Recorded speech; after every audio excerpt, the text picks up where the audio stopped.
Certainly, life has new meaning. It is the 22nd day of the month of January. Good morning to you, Grenada, Caribbean, Martinique, the rest of the Eastern Caribbean, to you, wherever you are. We're up, we're alive. It's another great day in God's wonderful creation, and we certainly give God thanks that we've slept and we are here, still in the land of the living. And of course, because we're here, we've recognized that life has new meaning. The track there from the man Billy Ocean in the morning time. Certainly, Grenada, I hope that you're alive and well, that you're reasonably well slept, you got enough rest, and you're up and about for the demands and the asking of another day in God's wonderful creation as we sit back and reflect on the fact that it's the 22nd day. Who would have possibly imagined that 22 days would have come and gone, literally, in January? But we're still pursuing our dreams, still pursuing our purpose, still trying to recognize why we are here. I'm Joseph Cadore, and good morning to you. I want to say good morning to our listeners of Classic 105.5, 105.9. Good morning to those of you that have just joined us on our sister station, Hot 98. Indeed, it's a pleasure being here with you. And those of you that's on Facebook, our YouTube channel, and on the World Wide Web at www.gbn.gd, we say good morning to you as you rouse from your night's slumber. Those of you that's probably up already, the police officers, the nurses, those of you that may be in the hotel sector that hits the job quite early. Those of you that's already on the road, the drivers, the bus drivers, wherever you are, it's indeed a pleasure being here with you on a Friday. Are we saying TGIF? It is Friday, yeah? Because it means that we're going to produce more. We're going to do what we have to do because it is who we are. So we're going to kickstart things off. Always we try to get ourselves in the right frame of mind mentally, a positive mental outlook. So one of your first tips for the day, your thoughts for the day, and many of you look forward to it. And don't let the fear of losing be greater than the excitement of winning. Your first thought for the day. For this the day, the 22nd day of January. Today I admonish you that you should not allow the fear of losing to cripple you and become greater than the excitement of winning. Yes, losing has its fear, its own boundaries, but the excitement, the thrill of winning, it should exactly be what keeps you motivated on any given day. Thought number two. Most of life's problems in life are because of two reasons. And I'm probably assuming you've never thought of it, that most of the problems in life are because of two reasons. We act without thinking, or we keep thinking without acting. Which one are you guilty of today? Are you acting without thinking, or you keep thinking without acting? Either way, it creates a problem. Consider what next you're going to say, the repercussions of your actions. And if you're already in train, you're already in motion, you need to stop for just a minute and ask yourself, what are the consequences of my actions? And if you could consider those two positions this morning, that you act without thinking, or you keep thinking without acting, what are the consequences this morning? The question, and that is what you need to ask yourself today on this, the 22nd day of January. What exactly are the consequences of those actions? Well, and while you are that, I'm going to give you the word for the day. The word for the day is a verb, and I'll spell for you, and then we get the pronunciation. It is EXACT, exact. EXACT, exact, and it's defined. Its definition: to call for forcibly or urgently and obtain. To call for as necessary or desirable. And the word is exact. And exactly right is the form of a Latin verb meaning to drive out, to demand, or to measure. The word for the day is exact. And we're going to take piece we lend here based on the book written by Alex Kershaw, The Liberator.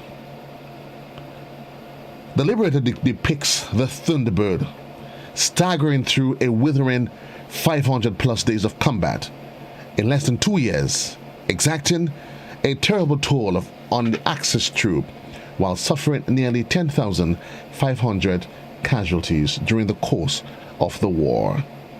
The word for today, spelled EXACT, and it is exact. Today you need to consider that you should exact the most that you can out of the opportunities that life presents you today, not tomorrow.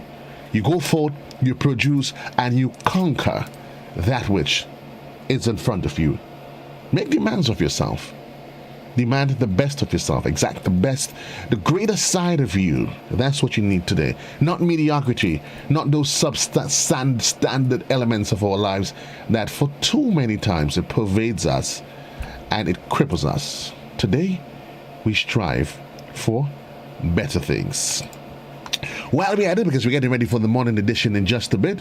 We're going to take a look at some of today in history. And today in history, back in 1973, there was the Roe versus Wade. That's where the Supreme Court legalizes most abortion. It was on this day back in 2020, yes, last year, where China locked down the city of Wuhan and it's 11 million people in an effort to control COVID-19, with a official death toll of 17 and over 500 people ill. Here we are, still struggling with the same. And back on this day in 1689, Prince Williams, of course, of Orange, further Prince Williams III of Britain, he summons Convention Parliament to discuss the further ruling with his wife, Mary. What else happened on this day in history? It was on this day back in 1983 when a Pennsylvania Republican Rod Devois, of course, shot and killed himself at a press conference on live national TV, leading to debates on the boundaries in journalism. Interesting. Just a few things that took place on this day in history. We're keeping our eyes on the clock, and this is how the morning is going to progress. We're getting ready for the morning edition, and it comes about 15 minutes onto the hour. That's on radio.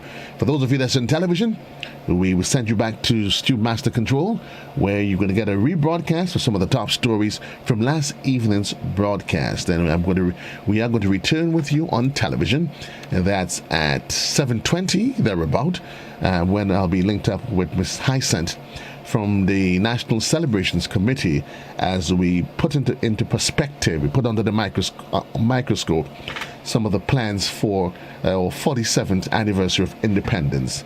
Later on, up at 9 o'clock, we will be to the point, and at that point, my guest then is going to be the president of the Grenada Poultry Association. Will be discussing all things as it relates to poultry, what's happening in the industry, what's not even happening. So that's the plan for the course of the morning. Those of you that's heading in for 7 o'clock, you need to be on your way. And reminding you that suddenly life literally takes on new meaning in more ways than one, and you need to appreciate the virtue that goes with it. So, the morning edition comes up next, right here on Classic.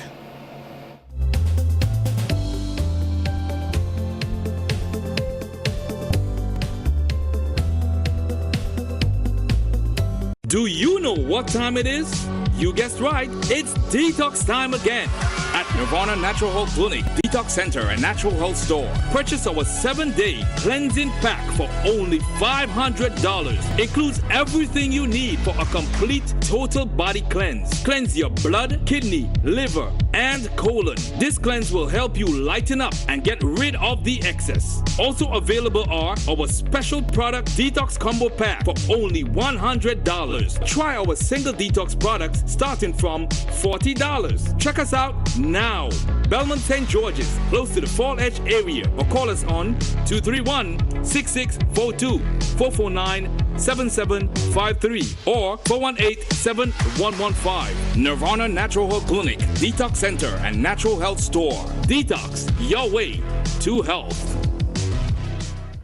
Total is one of the world's largest oil companies with a top quality line of lubricants. Total Lubricants has a full product line from passenger cars, motorcycle, heavy industrial equipment, mining, trucking, agriculture, and manufacturing machines and vehicles.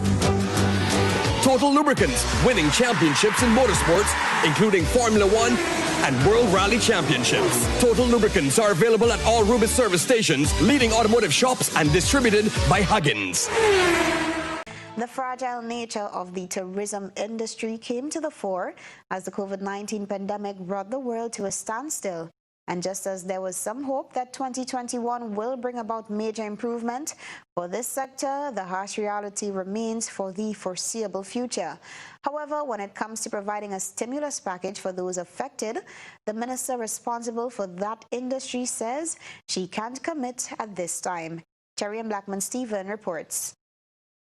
On Wednesday's To The Point program, Minister for Tourism Dr. Clarence Modest-Cowan shied away from commitments to a stimulus package for businesses directly affected by the COVID-19 pandemic. I am hesitant, and I think it would require thought by a whole team of persons again. I am hesitant to say, yes, let us look at the stimulus package, because I know the commitments and the loss of revenues that this government has incurred, and so I think that one is of a higher grade than me. But in terms of the need, there is a need. And if government could do it at all, I would absolutely support it, because we cannot let these businesses go too far down because they may not be able to recover. Her statement falls in line with that of Prime Minister Dr. Keith Mitchell's harsh stance in 2020. I expect to hear the business community speaking. Because if we have major infection here, business is going to be affected again. We'd have to lock down. I expect to hear the voices of the trade union leadership. I expect that. Because if we have infection, we have to lock down. There's no such stimulus package again for workers, you know. There's no such. In fact, even what we promised, we may not be able to deliver because of the financial situation we're facing. The tourism minister expressed remorse for the people unemployed as a result of COVID-19, saying the situation is a nightmare for everyone in the tourism industry. I think this is the saddest part, where livelihoods have been so badly affected that some people really have absolutely no revenues, and we have to wonder how they live. And the stimulus package and the support that government provided, while it did stop a gap for the moment, it's not sustainable. It cannot go on forever. And of course, persons are in need of income. So I want to take just a moment just to empathize with all of those people who have commitments, because commitments doesn't stop. If you lose your job, they don't stop, and cannot meet them. And I know them, some of them are going to the banks, doing whatever. And, you know, it is really a heart-wrenching situation for those individuals, for us in the industry, and of course, by implication, the government. The tourism minister said they have reached out to financial institutions locally and regionally, including Governor of the Eastern Caribbean Central Bank, Timothy Entwine, to assist. What he was saying is that a number of measures can be taken. For example, persons who have loans, the banks, the local banks, and also the ECCB and maybe CDB, the Caribbean Development Bank, could look at a moratorium for those people, and also a very, very low concessional loan with also a moratorium for a period of time when they do not have to pay it back, that ECCB could lend to funding agencies here in Grenada, that they can unlend to others at a much reduced rate. Minister Cowan said one of the bright spots government is looking at is the benefits that can come from the repurchase of WRB shares in Grenlec. One of the deterrents the factor in setback in some of the hotels has been over the years the cost of electricity.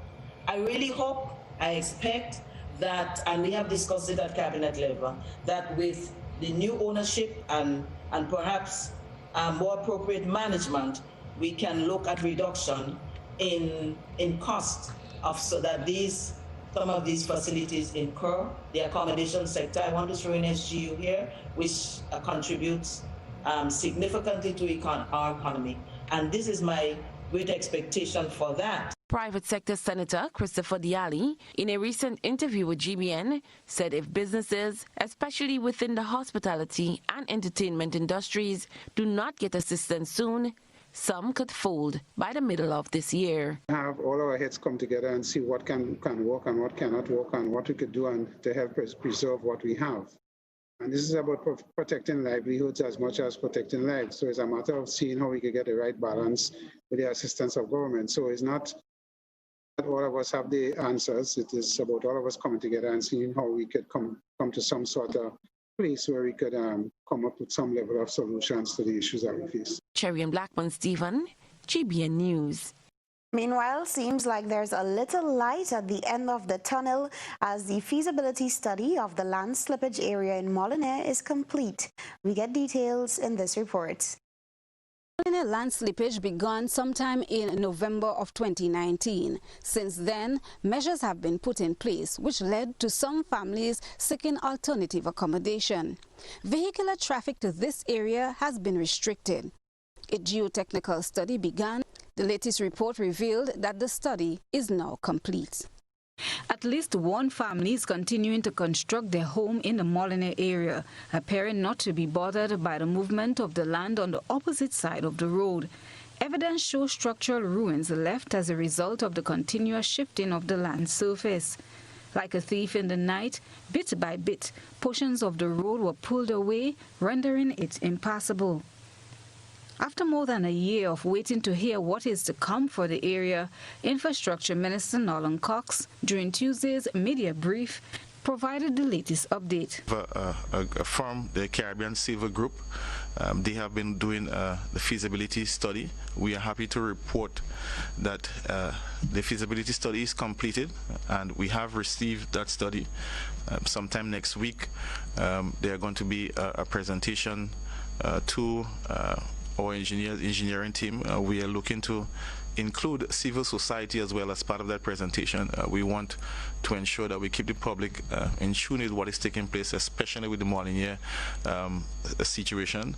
And so we'll be looking at the various options that they have recommended for us to resolve that issue in Molyneux, and a decision on that recommendation will be made public as soon as that is concluded. So we are happy that the study is completed and we are moving quickly with that. Morris Main Road is presently being utilized as the alternative route for motorists plying the Western Main Road corridor. However, the minister made mention of another road being looked at as plans for the rehabilitation of the Montmorris and Jones's roads are discussed. We are working on the Monkuma Road. It's basically a new road that we are looking at, a dedicated road from the St. George's area, that is a Bolio area, terminating into Grenville Vale. That's a very important route network that we identified, and we're working towards having that done. We have put out a tender for designs for that road, and so that is something that we have currently. So persons are tendering for designs for that road network. We are moving quickly to see how we can commence construction on that road. As you know, the challenges that we have with the Montmorris area. One of the reasons why we are targeting that road network, we are looking at, once we establish that, they give us an opportunity to rehabilitate the Montmorris area, which we are also looking at Montmorris and Jones Road as well. Reporting from near the site of the land slippage in Molyneux, St. George, I am Christelina John for GBN News. Matthew Joseph has been sworn in as the third opposition senator. He received his credentials from Governor General Dame Cecile Lagrenard Thursday morning. GBN's Rena Perez spoke to Senator Joseph on his new appointment. Senator Matthew Joseph received his credentials by Governor General Dame Cecile La Grenade at around 9:30 a.m. on Thursday as the third senator to sit on the opposition side of the Senate. Joseph was an educator for 38 years and presently sits as a director on the Grenada Cooperative Nutmeg Association. He believes that he can bring a wealth of knowledge and a contribution to the development of the country. I always say, and I will continue to say, I am a senator, I'm an opposition senator, but not just an opposition senator. I will be a senator, a Grenadian senator. My job is to uplift, not to pull down. But my focus would be mainly on education and agriculture. I'm a farmer full-time right now. Agriculture is a passion for me. And education is also a passion. So these two are the ones I will be stressing the most. It doesn't mean I wouldn't be dealing with other areas, because there are areas that are still weaknesses. The senator identified some of the changes that need to be made in government. Politics now needs what I term rebalancing. I'm talking about rebalancing here, because if you are not balanced mentally, then something will go wrong. And things are going wrong now. We have to get back on the proper trajectory. We have to bring things back to normal. We seem to be losing our way as a country. We seem to be losing our way as leaders. And when we lose our way as leaders, then we people lose respect. When people lose respect, we have lack of order. And when we have lack of order, what do we have? We have disorder. And if disorder continues, what we have? We have chaos. And this is the direction it seems to me our country is heading. The new senator admits that he is treading in new waters, but is optimistic that with the help of family and friends, he will be just fine. And if I add value to the value that's there already, it means that we'll be going ahead, we'll be going forward. There are no two ways about it. I don't want to say I'm an intellectual. I've been a teacher. I have some content. I have some skills. What I bring to the table, and I blend this now with the other people who are wrong, who still wrong me, I think it will make an impact. Joseph will make his first appearance in the House of Parliament next week, Tuesday. For GBN News, I am Rena Pear reporting. Trade unions representing public officers say they are prepared to follow the rules of the collective bargaining agreement if government fails to pay workers 4% salary increase this month.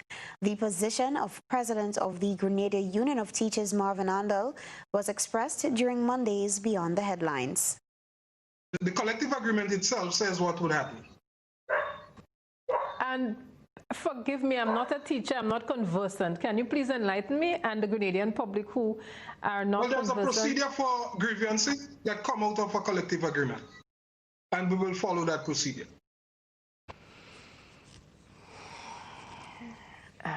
Deep breath there, Mr. Andal, deep breath. Ms. Roberts. Yes. Ms. Roberts, on every collective agreement we sign program, Minister has a procedure for dealing with disputes that come out of the agreement. And there's a dispute resolution mechanism within the agreement. And when that is exhausted, we know what we do thereafter. President of the Public Workers Union, Rachel Roberts, reminded government of the struggle to get the salary increase. We can't really trust. We can't have that trust in the government of Grenada when they tell us that they don't have the necessary funds to pay. So we are saying public officers need to be respected. Public officers have expenditure just as everyone else. And they must be treated with respect. They must be treated with dignity. They must be honored for the work that they do. And we say to pay the workers their due legal increases that was negotiated legally for, and this was not an easy battle. If you remember, this was a long, hard fight with the government of Grenada, a struggle. Minister for Infrastructure Nolan Cox says government has taken steps towards addressing the flooding situation in parts of St. George and St. Andrew that are adversely affected. With heavy downpours, it can be guaranteed that the town of Grenville and Grandance in the area in and around Camahon Park will be flooded out. The two flood-prone areas have been placed under the microscope, as stated by the Infrastructure Minister during his presentation to the media on Tuesday. Mitigation project that we're looking, the study that we're looking at for St. George's, Grandance, and we're also looking to cover Grenville as well. That's a critical issue. We did do the tender for that study, and we waiting for the bid evaluation report to be completed, and the preferred bidder will be announced as soon as we have that. We expect that should be completed early February, and so work can commence thereafter. Poor drainage and the accumulation of garbage in those areas are said to be the issues. Business owners and vendors who are mostly affected may soon see the flooding problem as a thing of the past. As Grenada counts down the weeks before the country's 47th anniversary of independence, We Culture with Godfrey Augustine is hosting a special this Friday featuring aspects of our culture. Friday's guest will be Dr. Margaret Joseph, who has worked with the Creole Society and recently published a book about the Creole language. The Creole language, the patois. This week we will be featuring someone who has done a lot of work in that area, Dr. Margaret Joseph. She has also written a book on the traditional language, and she will be our guest on the program. So we will be talking with her about the origin of the language, and of course over the years how we have almost lost it. And we know that the Creole Society, they've been doing a lot of work to keep the language alive, and the reason for publishing a book at this time. So she will be telling us a lot about that, about the language, and of course we'll talk a bit more about the book that will be launched not too long from now. Patois was mostly used by adults when trying to conceal a conversation from the ears of children. The language in most instances were not taught to children, and as such faded over the years. The attempt by Dr. Joseph is to rekindle that tradition. That was the language that was used by our foreparents. Coming from Africa and all of that, they came with their language, they came with their customs, they came with everything. And these are some of the things that we are looking at to try to bring it back and get our young people to understand where we came from. And language is the main form of communication. So without language, there is nothing. And it's important that we as a people and the generations to come understand the language that our foreparents spoke, and that's why we think it's important. We can't just lose everything. We can't just lose everything, because if we do, we would eventually lose our cultural heritage, and we cannot afford that. So what is left, we must preserve and document so that the generations to come will have something to look back on. Now on today's GBN Health, family doctor Narissa Batiste highlights some of the common medical conditions that can be contracted in children and adults and how they can be prevented. We get the details in this report. GBN Health comes to you compliments Gittins Healthcare.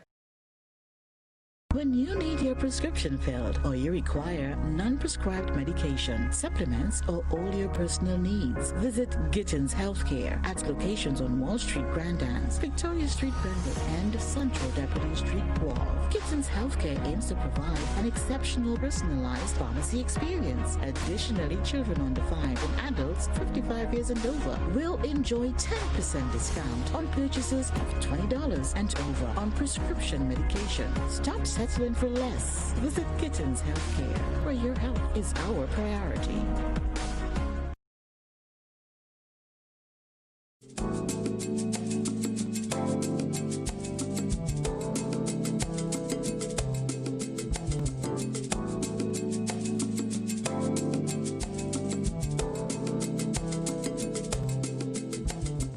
Family physicians are experts at managing common complaints, recognizing diseases, uncovering hidden conditions, and managing most acute and chronic illnesses, along with emphasizing health promotion and disease prevention. They cater to people of all ages and health conditions and are the reliable first contact for health concerns. Local family doctor Nerissa Batiste spoke of some of the common medical issues she comes across in children and how parents can prevent them. We are seeing less common cold and so this year, or end of last year, and it's because people are doing a lot of things that help, which like washing hands, disinfecting surfaces, just simple things like that tend to be the most effective with all of these gastroenteritis, common cold, all of these things. Just keeping the virus burden down would help preventing them. Okay, wonderful. Dr. Batiste, who was speaking at GBN's Doctor on Call program, also brought to light some conditions in adults. We're starting with comments. I think the most common complaint I get as people get older is knee pain. So I see a lot of arthritis. And it's hard, it's hard to avoid it. And then if you're moving on from there, then we start seeing things like hypertension, so high blood pressure, and diabetes, high blood sugar a lot. Batiste encourages Grenadians to always have a family doctor who is well aware of their family medical history, as it is beneficial to everyone's health care. For GBN News, I am Rina Pe reporting. These have been tough times, and we could all use a helping hand to get through this period. GUT Credit Union gives you the opportunity to do just that without a worry. What are you looking forward to? A relaxing staycation? Brand new appliances or devices? Consolidating your debt to get more money in your pocket? Not a member? No worries. Come in and find out how you too can make the most of this offer. Call or visit us today. Yes, you can have a brighter Christmas season with GUT Credit Union. GUT Credit Union. It's where you belong.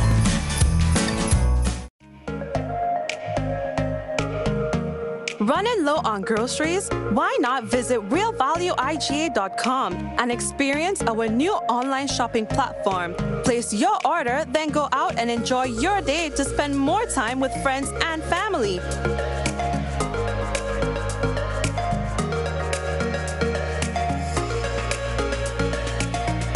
Delivery available within select locations or in-store pickup available. Sounds simple, right? It is. Stress less, live more with Real Value IGA online store, where good food begins.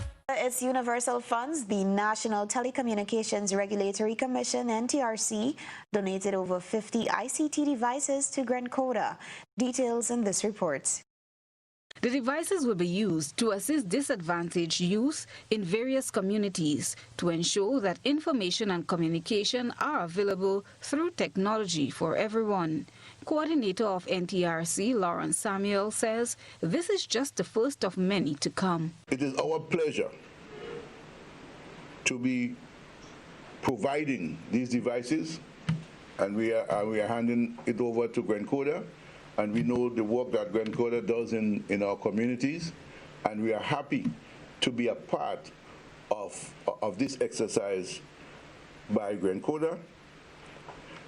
We also caution that this is just the start of the process. And I know in the discussion that we have had with Grenada, we are assisting to give a kid a device. But there are other elements of that whole process that we need to look at. Grenada's aim is to provide guidance and support to rural individuals, families and communities to improve their quality of life through community-based initiatives.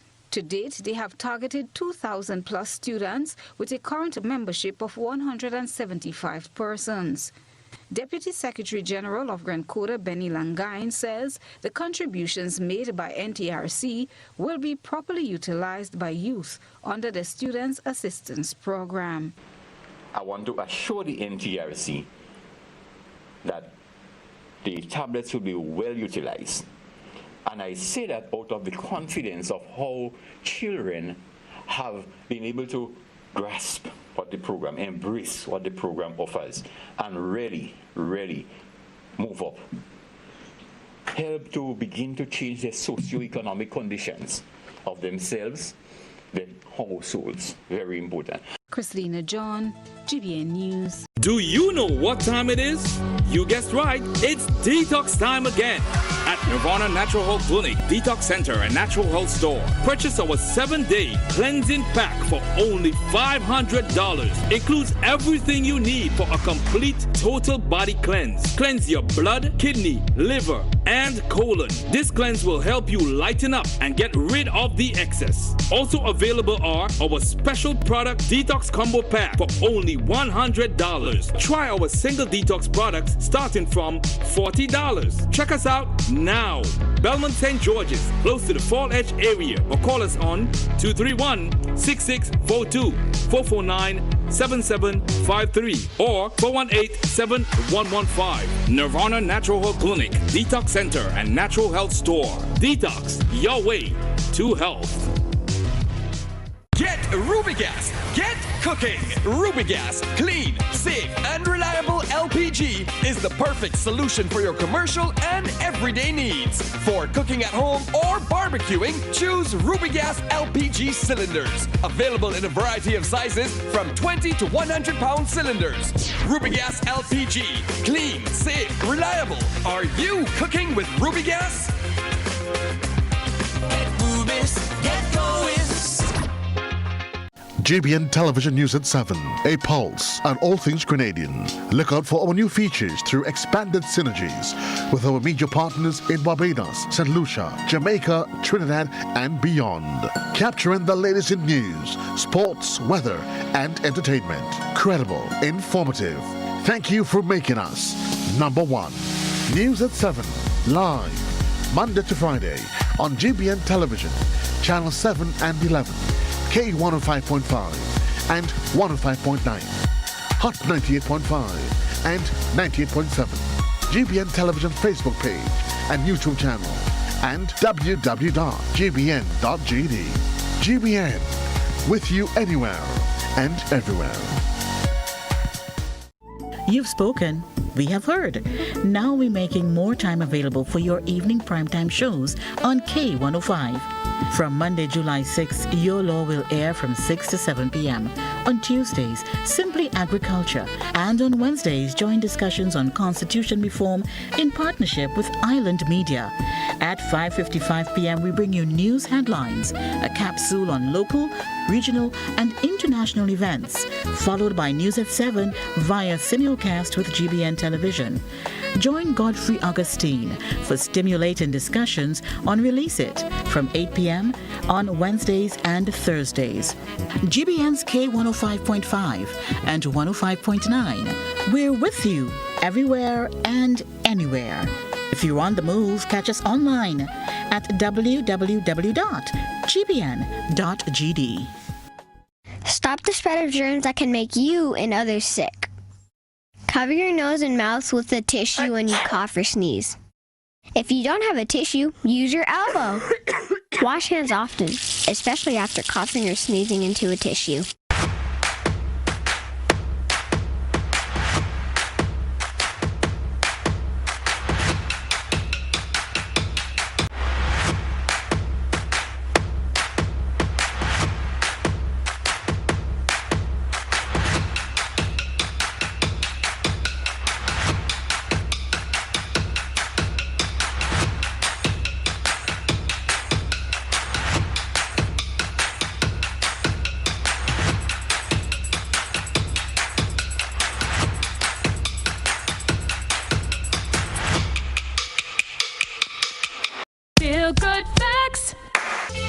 Avoid the most common causes of spreading the flu. Cover your coughs and sneezes with a tissue, dispose of it straight away, and either wash your hands or use an alcohol-based hand sanitizer.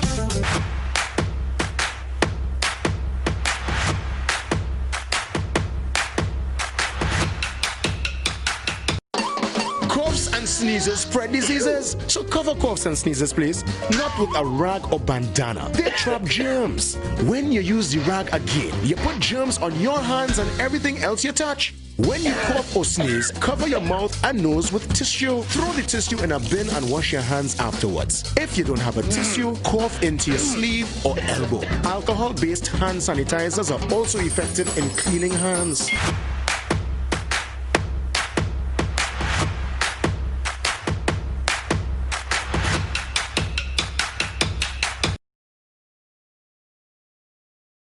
COVID-19 is an infectious disease caused by a new coronavirus introduced to humans for the first time. It is spread from person to person, mainly through the droplets produced when an infected person speaks, coughs, or sneezes. These droplets can land in the mouths or noses of people who are nearby. These droplets are too heavy to travel far in the air. They only travel approximately 1 meter and quickly settle on surfaces. This is the reason person-to-person spread is happening mainly between close contacts. The exact time that the virus can survive on surfaces is not yet known. So it is wise to clean surfaces regularly, particularly in the vicinity of people infected with COVID-19. Hands touch many surfaces, which can be contaminated with the virus. You should therefore avoid touching your eyes, nose, or mouth, since contaminated hands can transfer the virus from the surface to yourself. When coughing or sneezing, cover your mouth and nose with the bend of your elbow or use a disposable tissue. If a tissue is used, discard it immediately into a closed bin. The most effective way to prevent the spread of the new coronavirus is to clean your hands frequently with an alcohol-based hand rub or soap and water. This will eliminate the virus if it is on your hands. Stay healthy and prevent the spread of COVID-19. Feel good facts. Help prevent cold and flu by washing your hands with soap and water for at least 20 seconds. That's the time it takes to remove most germs. No soap and water? No worries when you've got alcohol-based hand sanitizer.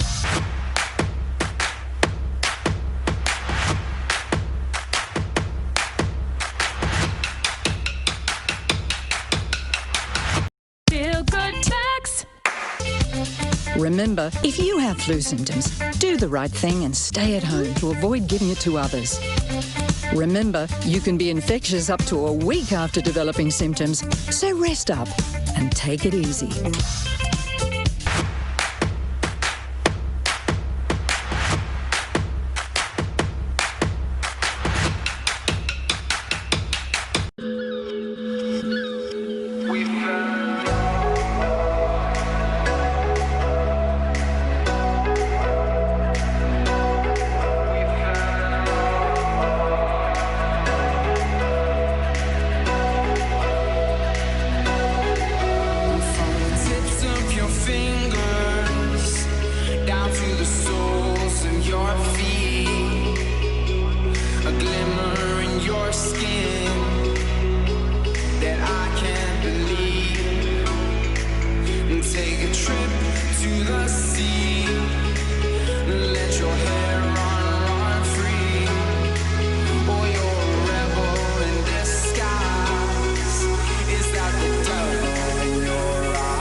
Exploring the beaten trails, discovering uncharted terrain, connecting with people and places, giving a renewed appreciation for our flora and fauna. We are out and about. From the crystal white sands of Grandin's Beach to the cascading and majestic tumble of Concord Falls, the meandering, of the St. Johns River or our undulating mountain ranges. We are out and about. Saturdays, live on GBN Television, our Facebook page and our YouTube channel. Out and About, rediscovering the untamed beauty of Spice Country.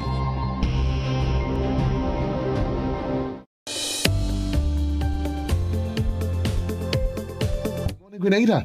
It's your boy JC here locking it down with you, and I want to say good morning to our friends that's locked in also on Hot 98. Welcome back to our viewers on GBN Television. That's Channel 7, Channel 11, Channel 20 if you're in cable, those of you on Facebook or via our YouTube channel. I did intimate to you that once we return, we'll be talking all things as we continue with preparations for the celebration of our 48th year of anniversary as an independent nation. And my guest this morning, she is the Deputy Chair of the National Celebrations Committee, and she also represents the Ministry of Education, and she's Tonya Hyacinth. And I want to say good morning to her. Good morning to you, my dear lady. I'm happy that you were able to wake up early and join me live on television. How are you? I'm fine. Good morning to all our viewers and listeners. I'm happy that at least it is Friday and the smile has not worn out. I know normally on Friday everybody's all grumpy. Not at all. Not at all. You're up and about. Tonia, 47 and counting. I know 50 is going to be a grand one, but before we get to 50, we need to take our time and celebrate 47. A lot has been planned. A lot is in the pipeline. Share with me what's happening. Right. So we continue our progression as we celebrate and get towards the 47th independence, the 7th of February.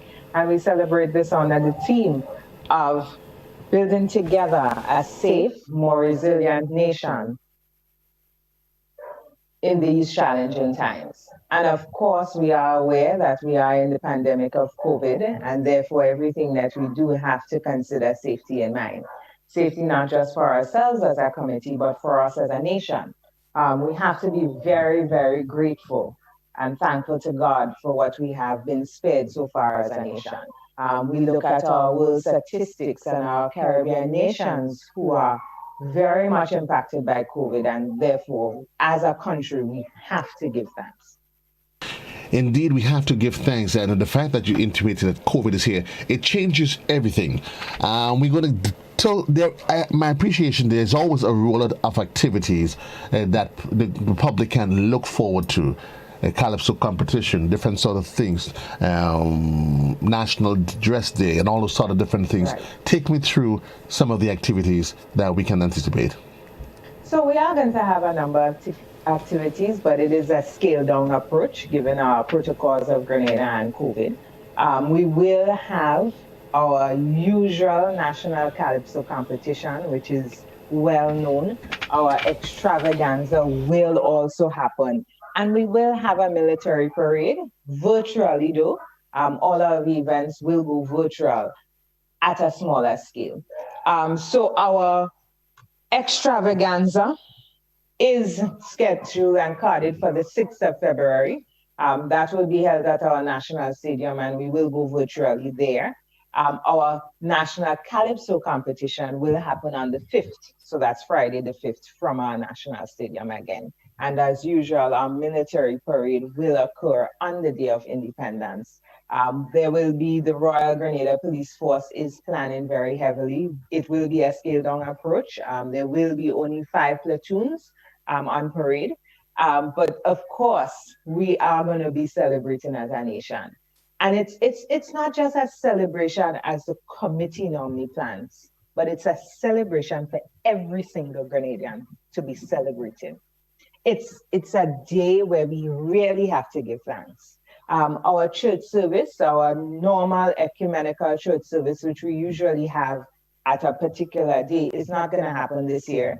However, we have asked all churches to hold, because independence also falls on a Sunday, to have their services in honor of independence on those days, as well as our Saturday Seventh-day Adventist population that has always so been asked. So we're asking celebrations for independence and praise and worship and thanksgiving to God to occur either on the 6th or the 7th, or even the weekend before on the January 30th or 31st. So we have written to our churches particularly the Conference of Churches, who usually heads that national celebration service, has written to all the church committees asking them to hold church service in Thanksgiving on that day. Given Ms. Hyacinth, that all of the activities, and not most, all of the activities, it has to be scaled down for reasons that we know, COVID-19, social distancing protocol, and all of that, the reduction, the whole issue of not encouraging mass gathering, right? So we can appreciate that. Are we going to see, though, a greater thrust to take the celebrations, while in smaller packages, though, maybe into the villages? I don't know if there's inter-parish this, inter-parish that. People they're encouraged to decorate and do those sort of things. Has the committee endeavored to encourage that as they've done in previous years? Most definitely. The committee has met with our constituency reps. We have asked that they make the communities and the districts and parishes feel the sense of independence via decoration and small events. I know of one district that is planning to have a cultural event. I would not say where. We'll leave that to for us all to find out together. Okay. But it is really a time of celebration, and they have pledged their support. We have pledged our support to help them in whatever we can as a committee as well, to help them do that and really help us celebrate. The Prime Minister's luncheon, which caters to the elderly, will happen this year, but however, it will happen at a parish basis where the constituencies and the ministers, our MP reps, will go out and distribute lunches to the elderly during that, which is carded for the 14th of February. So that would happen with most likely a Prime Minister's address to the elderly as well. I know there's one of the events that's looked forward to, and I know the folks within the ministerial complex, that intersector competition, and I know some folks, I don't know, they push creativity to the maximum. That is in this year. Please say yes. Unfortunately, we are not having a competition this year, but we have asked the ministries to do small-scale displays of our independence and our theme of independence. And it all goes back to the protocol of mass gathering and crowds.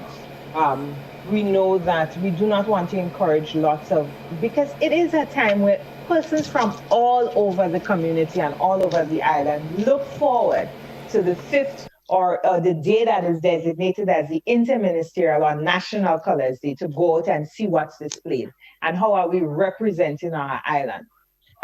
So it is not being a competition, but we have asked ministries to continue the display, but however on a smaller scale. We understand the conditions and the challenges that we face as a nation.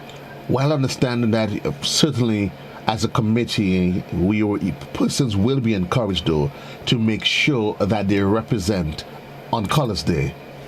Most definitely. So Colors Day is carded for Friday the 5th. It is a day where we ask all our nationals, everybody, children, babies, everyone, to wear your national colors and show our national colors as Grenadians with pride. Carriacou is not left out. It is also Colors Day for Carriacou. Carriacou has also scaled down their events as well. But of course, everyone is encouraged to be part of our independence and to celebrate what we have as a nation.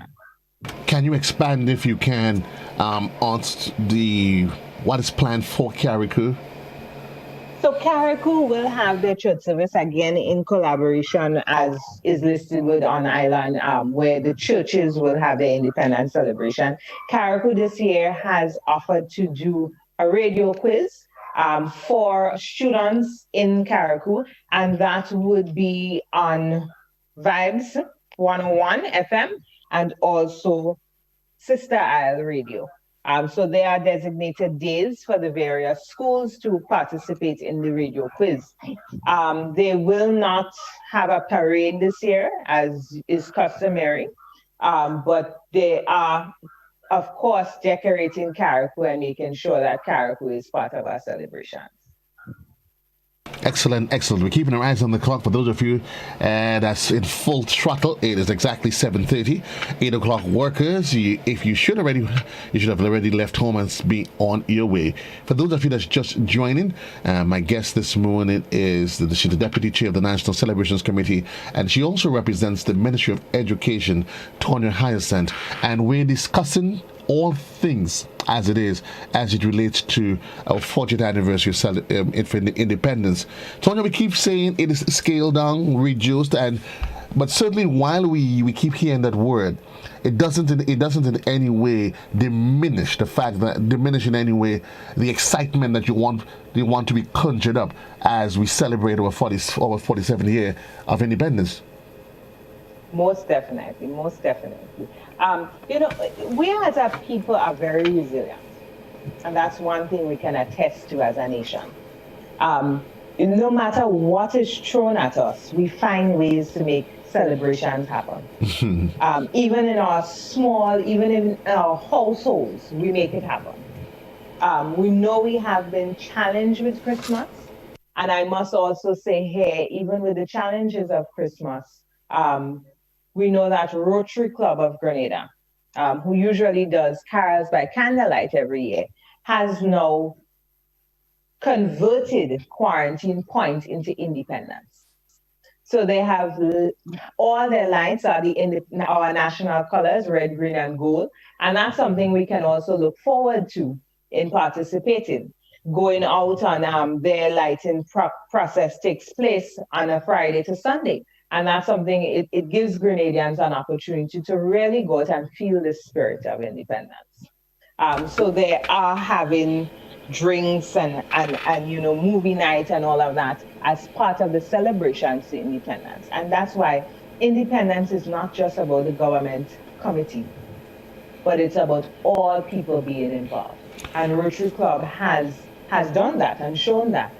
You go around to businesses and you start to see the decorations happening. Yesterday I happened to be at the main office of Huggins, and they have converted their Christmas tree into Independence using spices. So you see the nutmeg and the cocoa and the cinnamon, all our spices being highlighted on a Christmas tree in the form of decoration for Independence. So there are many things we can do, and it does not mean that we cannot, as a people and individually, celebrate our independence. Indeed.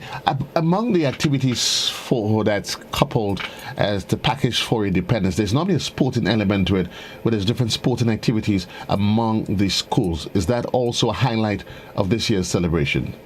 So it's not going to happen as we would like. Again, back to the COVID protocols. And we have to safeguard our children. Our children are not immune to COVID as we may think.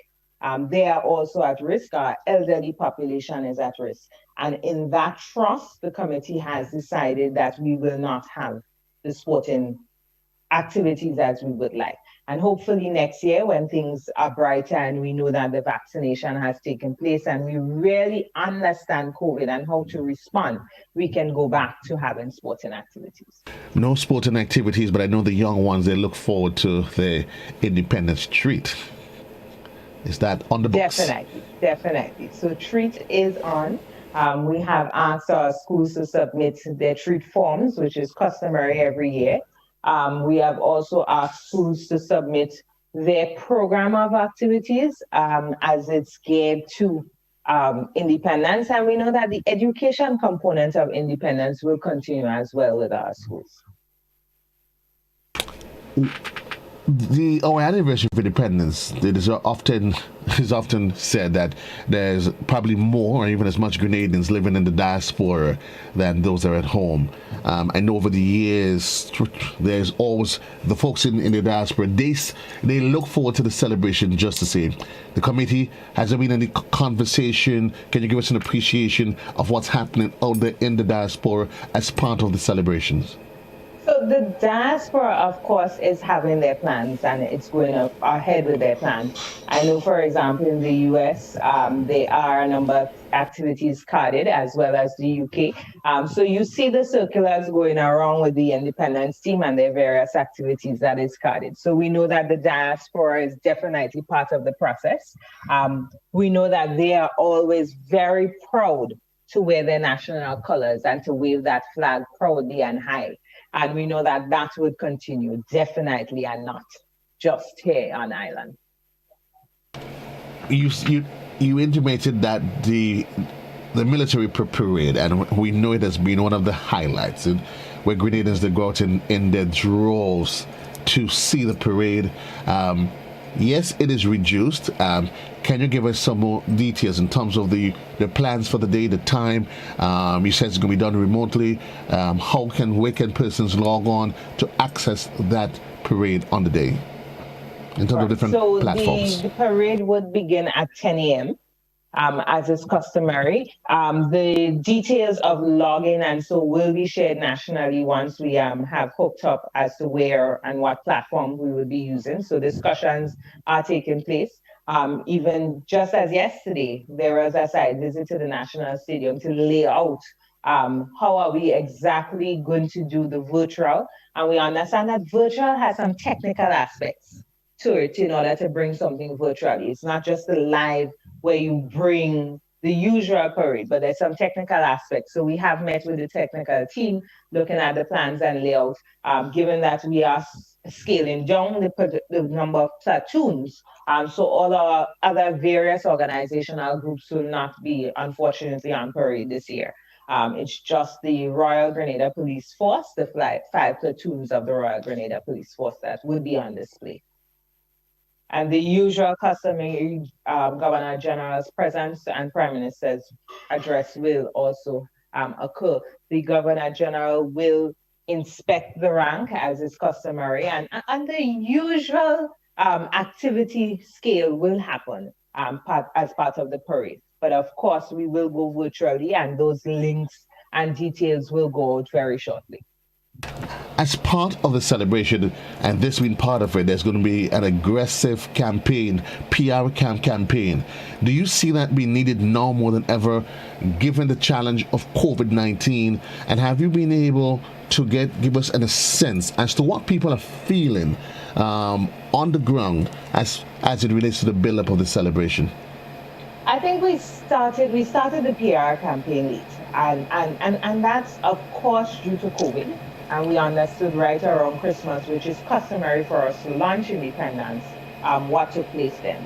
And we won't dwell on what took place in the past, but moving forward, there is definitely our campaign. So our PR is very much active. There is a Facebook page, National Celebrations, where it's updated daily and information is posted there. But of course, our normal radio stations and programs like yours have also been encouraging and having National Celebrations Committee and members of the committee on to speak as to independence and therefore publicize and get the information out there that independence is on. It is there, and we are going to celebrate our independence as an independent nation. Given the limitation of COVID, there may be individuals within the communities who may probably desire to have smaller events, all in the spirit of independence. Is that something that the committee they welcome? If so, who can they reach out to say, listen, maybe we in whatever little village we want to have X, Y, and Z, something of the sort? Is that welcome? And if so, how can they facilitate that process to make sure that it stays within the spirit of the independence and then all of the COVID protocols they're actually maintained? So they can contact the National Celebrations Committee at the Ministry of Culture. But we also want to be reminded and remind Grenadians and all alike that if you are going to be hosted at any form of mass gathering, you have to fall within the protocols of Grenada, and permission must be sought via the CMO's office, the Chief Medical Officer at Ministry of Health, and of course the Commissioner of Police. So we are encouraging togetherness and celebration of our independence, but we are also guided under the protocols of Grenada, which we must follow. So even ourselves as a committee, in order to have our events, we have to seek the necessary permissions and gather that. So we are asking persons, if you are intending to have gatherings, remember that the protocol says no more than 20 currently. And if you are going to be outside of that number, then you must seek the necessary permissions via the COVID committee, our chief medical officer, and our commissioner of police. Our celebrations in recent years, it has become much more colorful. Some have argued that you've seen that resurgence of nationalism and patriotism. However, there's been persons over the years, one of the ways they use the flag, which is a national symbol. There were concerns that some individuals, they were desecrating it in the way they chose to highlight and display their patriotism. As a committee, what is the word to the general public, and in terms of the do's and don'ts when it comes to the use of the flag? So there are protocols, of course, of the use of the flag. We have to remember that if you are going to be selling items with the flag, permission again has to be sought, and that's via the Ministry of Foreign Affairs, because you have to make sure that the color codes are correct and as to standards for our country. But we also remind patrons that the flag is not something to be dragged. So it has to fly high. It cannot be seen on the ground. We ask that if you are going to use it, I'm going to have the PRO publish the guidelines for use of the flag. We can get that from the Ministry of Foreign Affairs and share that and have that circulated as well, so that we are reminded of the proper use of the flag. I decided to get a flag. I decided to wrap my vehicle in it. Am I going too far? Is there laws that governs? Is there restrictions against that? I believe there are. I'll have to go back to the guidelines. If my memory serves me right, if you are wrapping the vehicles of the car, there are specifics as to how that is done. So usually when we have the island-wide motorcade, you do see some sort of wrapping of vehicles, but again, there are guidelines that has to be followed. So those I would have published as well by our PRO. You hinted one local organization that is in full stream when it comes to independence. They've converted their Christmas tree to a tree that represents nationalism. What sort of response have you gotten from the wider business community then, as it relates to getting persons to feel the spirit of the season, independence as it is? But that's usually a given. So the owners of the various roundabouts are starting to have that decorated. We see that when you go into the various business committees that they are also starting the process. We know that the lights are out, so you pass, if you drive through the night, you see that some locations have the national colors out as well. So we do see that the organizations and the various business communities is also joining with us in celebrating our national colors and also our independence. 17 minutes on to the hour of 8 o'clock, Grenada. We're talking all things independence with Deputy Chair of the National Celebrations Committee, Tonya Hyacinth. We take a quick commercial break. When we come back, we'll just take a few minutes, delve a few minutes into it, and wrap up the conversation as we continue our march, our progress towards our 47th anniversary of independence as a nation. Quick break. We'll be right back.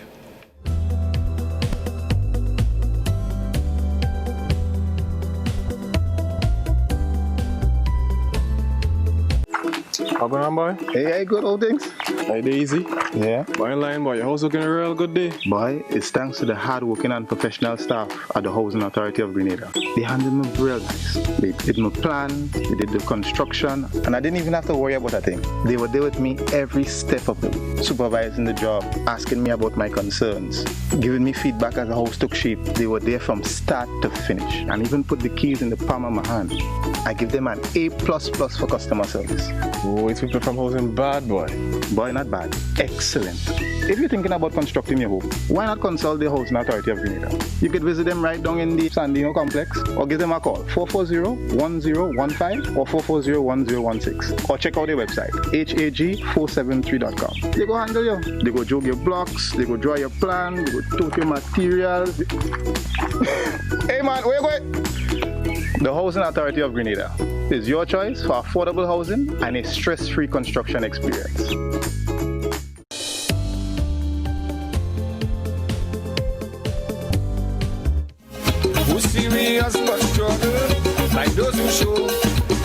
It's 40 minutes on to the hour in the morning time. The voice they have is a voice that we know oh so much. Lady Hyacinth, let me ask you as we're getting ready to wrap. But I know for the committee, you were forward thinking already because 50 is the landmark, the ultimate one, that milestone. And I know I wouldn't even ask you to go into the details because that I know that you're holding close to your chest. But I'm going to give you the opportunity while we continue to build up to 47. Give persons a sort of appreciation as to what the plans are as we continue and the excitement that's going to be built as you forward think and plan towards that milestone of 50. Definitely. 50 is definitely a landmark year. But, for this year, we really want to continue the spirit of independence as we know we are. The bigger events, and we know what really holds our nationals, is the parade, the Calypso competition, and our extravaganza, where we showcase our talent and culture. And that no doubt is going to happen. It is going to be virtual. We are putting the mechanisms in place to make sure that it can be seen island-wide as well as our diaspora. So the Ministry of Culture is leading that as it relates to the extravaganza and our Calypso competition. Our artists are writing their lyrics, putting together their compositions for independence and sending those in. The deadline is this week. Where we will select the finalists for a Calypso competition. So that progress and process is very much on its way and in all swings happening as planned. Let me show what they said. A lot of individuals, while they applaud what the celebrations committee has done over the years, they have argued that not enough has been done in terms of on a continuous basis to sensitize individuals as to relates to the history, the rich history of Grenada. They've made reference to the education system. If you're asking me, I can tell you 1,000 things about European history, but I know very little. And what I've learned about Grenadian history is outside of my active school days. As a committee, is there any plans in the pipeline, be it for this year or looking forward, that takes a conversation of our independence, our history, to the classrooms, to a different institutions of learning, so that Grenadian could get a greater sense of appreciation of independence by being able to understand the history and the path that we've traversed to get where we are? So as a committee, we have not really delved into that. It is something that we can look forward to discussing. I know from a ministry standpoint of education, some form of education and our history of independence is taught. It may not be to the large scale that we would like as a country and as a people of Grenada, and therefore that's a conversation we can also have.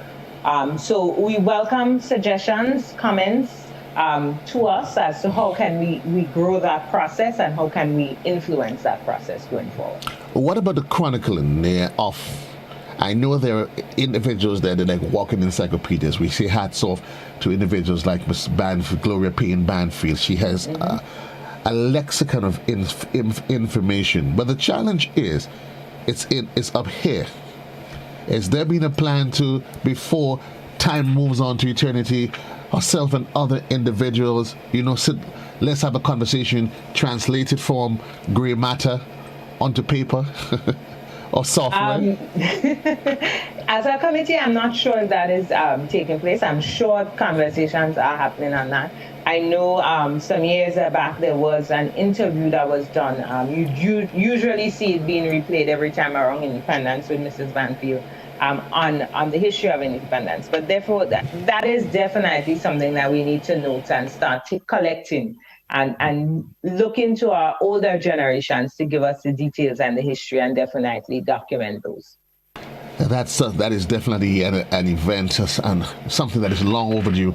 And I show you, a lot of people would say you'd be surprised that outside of Miss Banfield, that a lot of people may be willing to come forward and literally to give their stories of life pre-independence, post-independence. But as a committee, we say hats off to you and that which you've done. We're getting ready to wrap, but I'm just going to give it the last minute or so just to talk to the Grenadian people as to why they need to, despite COVID, start feeling and igniting that spirit of our anniversary and the celebration as it is.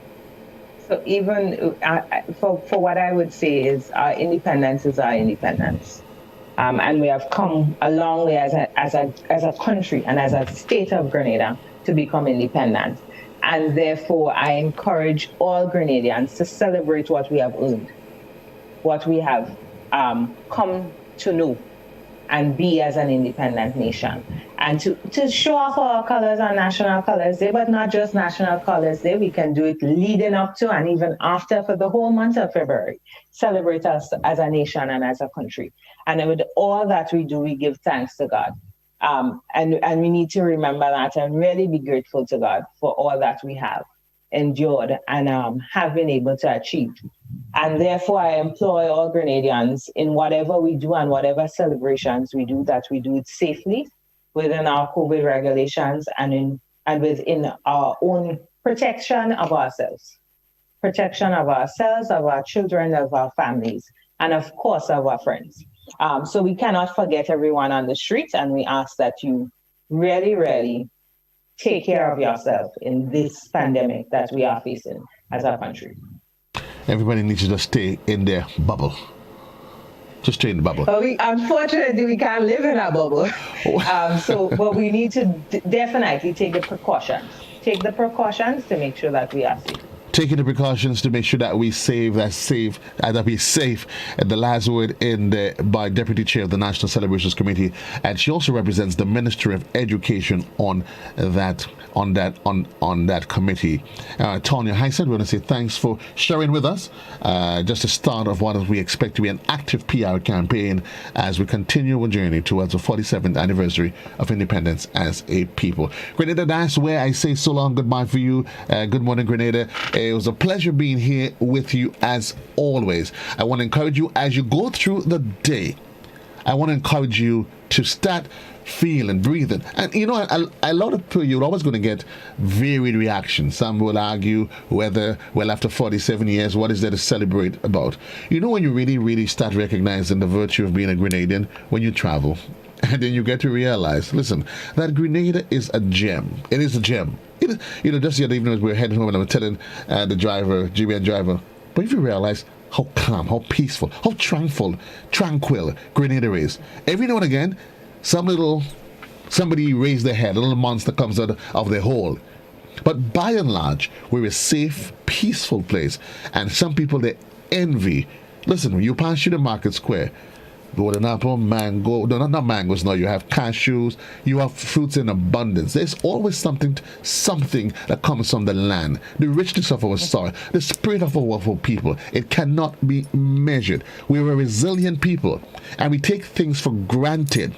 It's only when somehow we are pushed against the wall, we face adversity. So whether or not it be 74, of course, it be 83, 79, Ivan, and now Emily, not Emily, COVID, sorry.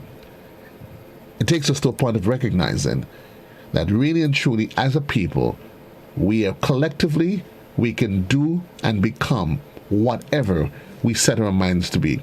We have come a long way. Indeed, we have a long, long way to go. Not everybody may want to come along on this journey, but for the selected few, we are going to march on as we continue in the spirit of our forefathers, continue to aspire, build, and advance. 5 minutes on to the hour. I say goodbye to you at the top of the hour, where there's going to be a bulletin of news from the BBC. At 9 o'clock, we'll be to the point. That's when I'm going to rejoin you on television. My guest then is going to be the president of the Grenada Poultry Association, as we take an in-depth look at what's happening in our poultry sector. Importing birds from Belize? Really? Are we? A lot to think about as we consider where to from here as an independent nation. All the best to you, Grenada. So long. Have a great one.